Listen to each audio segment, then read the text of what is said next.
Emergency powers were seen as the last resort in Trump's wall crusade. Today, the power grab finally came, oddly casual in its tone. I'm going to be signing a national emergency, and it's been signed many times before.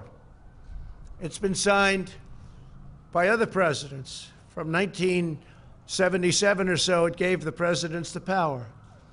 We're talking about an invasion of our country with drugs, with human traffickers, with all types of criminals and gangs.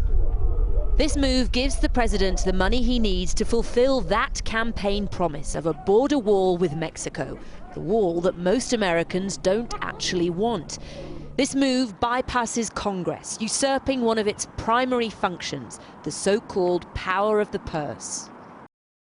President Trump is looking to fund the wall's construction using money from a number of government departments. It includes $600 million from the Treasury's Forfeiture Fund, which is money taken from the proceeds of criminal activity.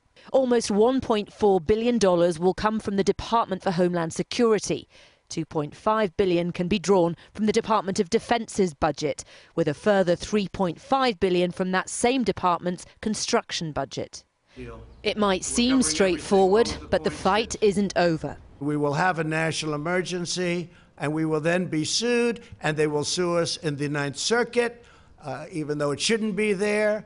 And we will possibly get a bad ruling, and then we'll get another bad ruling, and then we'll end up in the Supreme Court, and hopefully we'll get a fair shake, and we'll win in the Supreme Court. So Trump seems resigned to the idea that he's now entering a world of legal pain. The ultimate decision will likely rest with the Supreme Court, which, because of his appointments, is now conservative-leaning. But what's clear here is that this wall is not going to be built overnight. We will build a great wall along the southern border.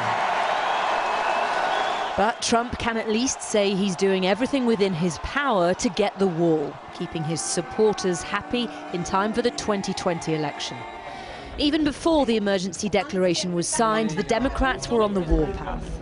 The concept of using a national emergency declaration to try and somehow justify one more try at billions of dollars in additional investments in border security when a diligent, thorough, several-week-long bipartisan process has been followed and produced a positive outcome strikes me as a simply terrible idea. The Democrats can bring a resolution to block the use of emergency powers, but they'd need Republican support in the Senate, and Trump could ultimately veto it anyway. Some Republicans are concerned about the precedent this sets for the next Democratic president to grab emergency powers.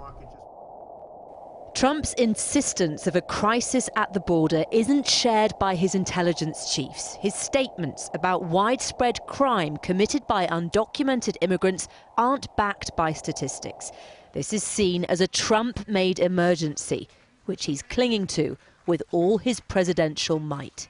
Amanda Walker, Sky News, Washington.